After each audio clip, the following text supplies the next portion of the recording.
Hello दोस्तों, एक बार फिर से स्वागत है आपका इन्वेस्ट विद एके में। दोस्तों, जब भी कोई व्यक्ति पैसा कमाना स्टार्ट करता है तो उसकी इच्छा होती है कि वह जल्द से जल्द करोड़पति बन जाए।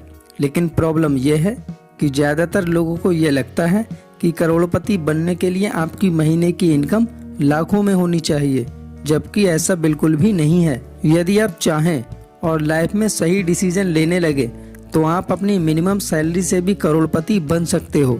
तो दोस्तों, आज के इस वीडियो में हम जानेंगे कि हम किस तरह से एवरेज सैलरी होने के बावजूद भी करोड़पति बन सकते हैं। बस ये वीडियो आपको एंड तक देखना है, क्योंकि अगर आप वीडियो को अधूरा छोड़ोगे तो रियलिस्टिक और वैल्यूएबल नॉलेज आपसे मिस हो जाएगी। और ये कुछ रूल्स अगर आप फॉलो करोगे तो आप अपनी लाइफ में अपने तरीके से जी पाओगे।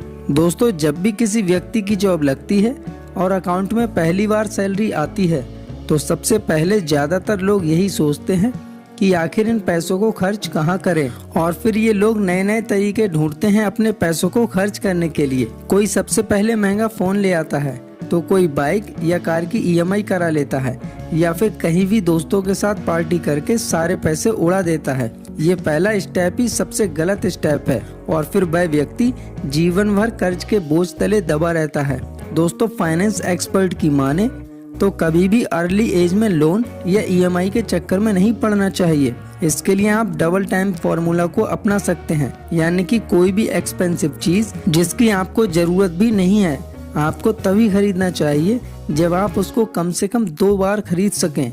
अन्यथा उसको फिलहाल के लिए रहने दें, वरना वो हमेशा के लिए आप पर कर्ज बनकर रह जाएगी। दूसरा सबसे जरूरी फैक्टर है सेविंग। दोस्तों, सोशल मीडिया के इस दौर में जहां लोग स्मार्ट और टेक्निकल होते जा रहे हैं, तो वहीं दूसरी ओर सेविंग की आदत छोड़ते जा रहे हैं। ज्यादातर लोगों ने पैसों को सेव करना ही बंद कर दिया है, जो कि आज के दौर में बहुत ही गलत डिसीजन है। बहुत से लोग क्रेडिट कार्ड के चलते उल्टे सीधे लोन के ट्रैप में फंसते जा रहे हैं, जिनका खामियाजा उन्हें जिंदगी भर भुगतना पड़ता है। ज्यादातर एक्सपर्ट का मानना है कि लोगों को अपनी इनकम को 50-30-20 के रेशियो में डिवाइड करना चाहिए, यानी कि जब भी आपकी सैलरी आपके अकाउंट में क्रेडिट होती है तो उसका 50% पार्ट आपको नीड्स यानी जरूरत पर खर्च करना चाहिए, जैसे घर का रेंट, खाना पीना, घर का राशन, इलेक्ट्रिसिटी बिल एक्सेट्रा। अब बात करते हैं जो कि है सैलरी का 30% हिस्सा। इस हिस्से में आप उन चीजों को रख सकते हैं जो आपकी लाइफ को थोड़ा इजी बनाएं, जैसे फ्रिज, कूलर, वॉशिंग मशीन और भी बहुत सी चीजें। इसके साथ ही कुछ पार्ट का यूज आप ट्रैवलिंग में भी कर सकते हैं, क्योंकि ये ट्रैवलिंग ही होती है जो आपके मन को रिफ्रेशमेंट देती है और आपको अच्छी एक्सपीरियंस कराती है। अब आता है तीसरा पार्ट, यानी कि सैलरी का 20% हिस्सा। यही वो पार्ट है दोस्तों जो आपको करोड़पति बनाएगा। आपको प्रत्येक मंथ इस पार्ट को सेव करके इन्वेस्ट करना है। इससे एक एग्जाम्पल से समझते हैं। मान लीजिए विवेक नाम का एक व्यक्ति है।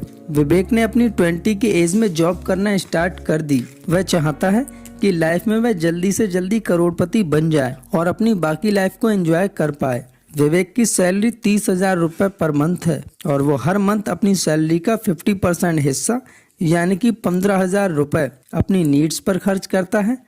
तो वहीं दूसरी तरफ यानी कि 9,000 रुपए अपने अन एक्सपेंसेस और ट्रैवलिंग पर खर्च कर देता है, और 20% यानी 6,000 रुपए वो सेव करके इन्वेस्ट कर देता है। क्योंकि विवेक एक जॉब करता है और उसके पास इतना टाइम नहीं बचता है कि वह मार्केट को डेली ट्रैक कर पाए, इसीलिए उसने डिसाइड किया कि वह हर महीने 6,000 रुपए की सिंपल इंडेक्स फंड में SIP करेगा।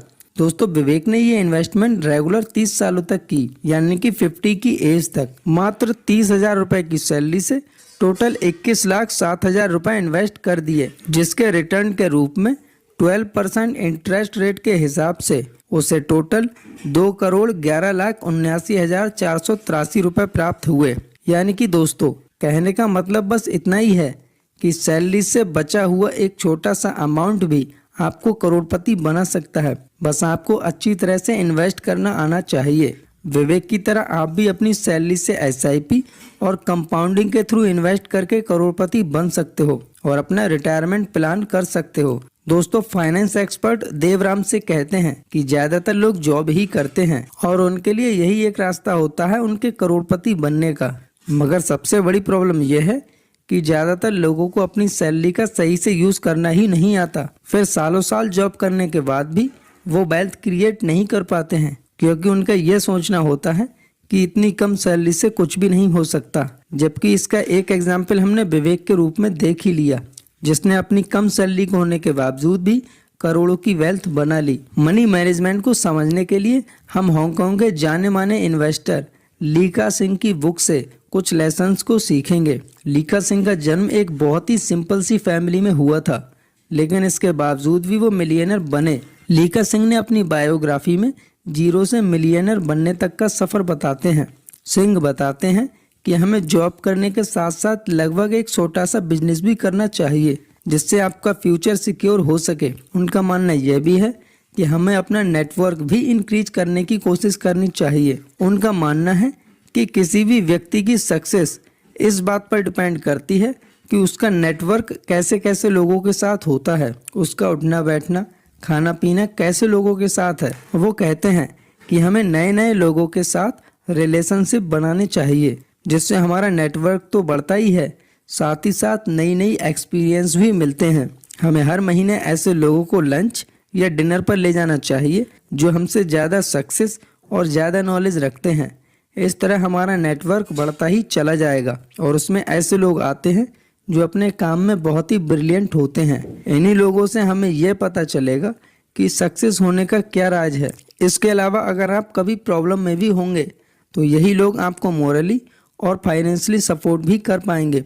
लास्ट लेसन जो सिंह ने हमें बताया कि हमें अपनी सैलरी का 5% हिस्सा अपनी लर्निंग पर भी खर्च करना चाहिए। वे कहते हैं कि पैसों का सबसे सही यूज होता है अपनी स्किल और नॉलेज को बढ़ाने के लिए। इसके लिए अच्छी अच्छी बुक्स पढ़ें, सक्सेसफुल लोगों के सेमिनार्स को अटेंड करें। ऐसा करने से आपकी जितनी लर्निंग बढ़ेगी उतनी ही आपकी अर्निंग भी बढ़ती चली जाएगी। इसके अलावा आप अपनी लर्निंग का यूज नए नए लोगों को इन्फ्लुएंस करने के लिए भी कर सकते हो। इसके अलावा सिंह कहते हैं कि हमें नई नई जगह पर भी विजिट करना चाहिए, क्योंकि ट्रैवलिंग एक बहुत ही यूजफुल चीज़ है। क्योंकि जब हम अपने काम में 100% देते हैं तो कई बार हम बोर भी हो जाते हैं। इसीलिए अपने आप को रिफ्रेश करने के लिए ट्रैवलिंग ज़रूरी होती है। ट्रैवलिंग के माध्यम से हमें नई नई जगह पर नए नए एक्सपीरियंस भी मिलते हैं। सिंह ये कहते हैं कि अगर आपकी इनकम ज़्यादा अच्छी है तो आपको वर्ल्ड टूर भी करना चाहिए। इससे आपको डिफरेंट कल्चर, डिफरेंट व्यू और डिफरेंट माइंड को रीड करने का मौका भी मिलेगा। ली का सिंह इन सब के साथ साथ ये एडवाइस भी देते हैं कि मनी मैनेजमेंट के साथ साथ हमें इस बात पर भी गौर करना चाहिए कि हम अपनी इनकम को टाइम के साथ साथ कैसे ग्रो कर सकते हैं। तो दोस्तों, अगर इस वीडियो से आपको कुछ नया सीखने को मिला हो तो प्लीज़ वीडियो को लाइक करें और ऐसे ही फाइनेंस से रिलेटेड वीडियोस को देखने के लिए हमारे चैनल को सब्सक्राइब करना ना भूलें। एंड दोस्तों, आज की वीडियो में बस इतना ही। मिलते हैं आपसे अगली वीडियो में। तब तक के लिए जय Hind and thanks for watching.